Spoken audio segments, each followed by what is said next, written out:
Get ready, start. I now come to the question of reduction in fares. The Transport Advisory Council has recommended an increase in fares. The fact has to be remembered that compared to the one upon half passenger fares on the domestic services in foreign countries, passenger fares in the Indian Airlines Corporation are quite low. The fares on certain domestic sectors in Australia and the tourists class upon one upon half in the USA are however very low because of favorable circumstances of a high utilization of equipment and personnel and high load factor. Such circumstances do not prevail in India. Before nationalization, some of the private airlines charged very low fares which were clearly uneconomic. It is true that lower fares have a better charm in attracting traffic, but expansion of traffic at lower fares, however desirable it may be, an objective would amount a loss if we are losing now and if we say that one upon half we will attract more traffic by lowering the fares. The traffic might increase, but then the loss is not likely to be covered. So, the fact therefore is that the Transport Advisory Council has recommended that there should be an increase in the air fares. That is the factual position in regard to the Indian Airlines Corporation, and honorable members will see that while there has been loss, it has not been of the magnitude that is mentioned, and secondly, the future improvements that we are going to undertake would certainly reduce the depreciation costs, but we must wait in course of time for the full traffic that would be carried by the Boeings to make them near economic. Of course, the fact always remains that in most countries, airlines have to be subsidies, and I can also tell the House about the requests that have been constantly made to me, namely, that if we take away the excise duty on aviation petrol, the corporation will show a profit immediately.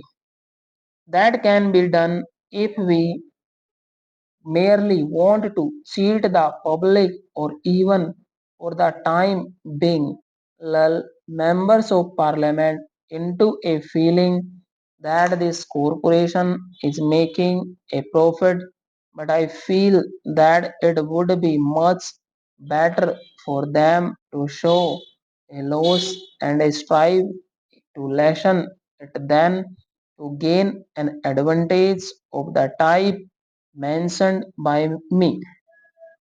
This is a matter which has not been decided, and I am making a mention of it.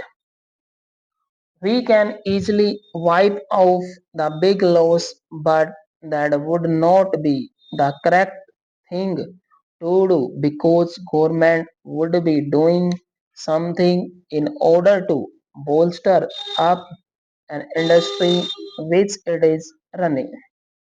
I am sorry that Mr.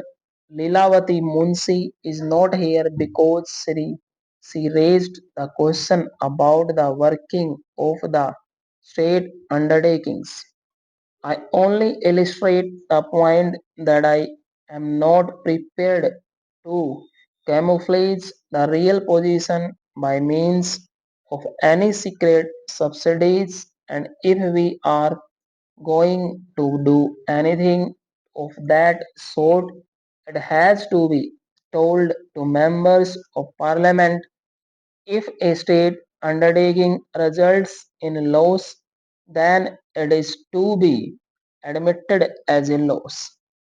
There are various considerations which make us take up a certain undertaking in the state sector, and the parliament is certainly entitled to know how it is being run.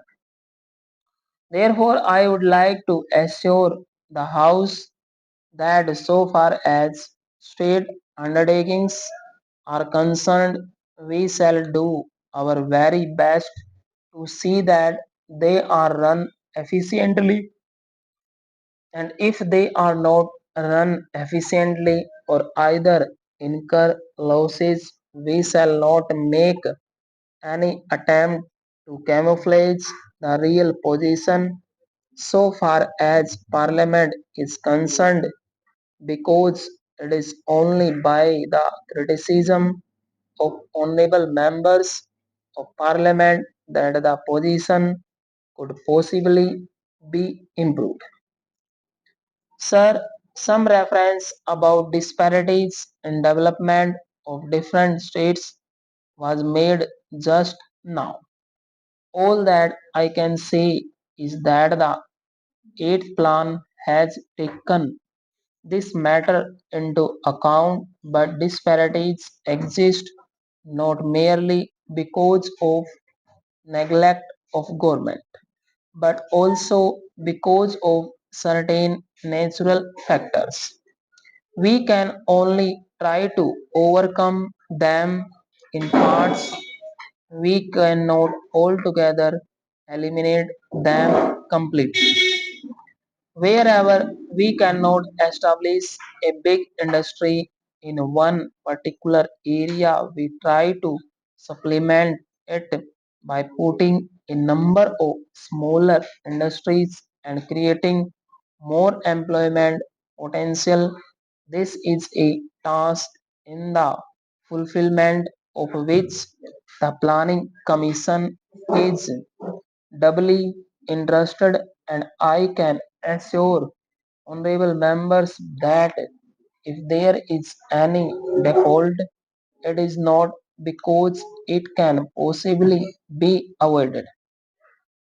I think, sir, a reference was made about slum clearance and slum houses. I wish my young colleagues, Mr. Chandra, had taken charge of it earlier, but sir, I would like to claim a little privilege in regard to this particular matter because I am very deeply interested in this program myself.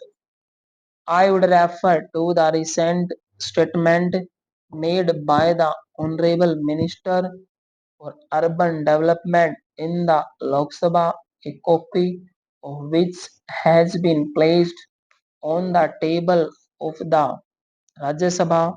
The pro-government are alive to the urgency of the program. Stop.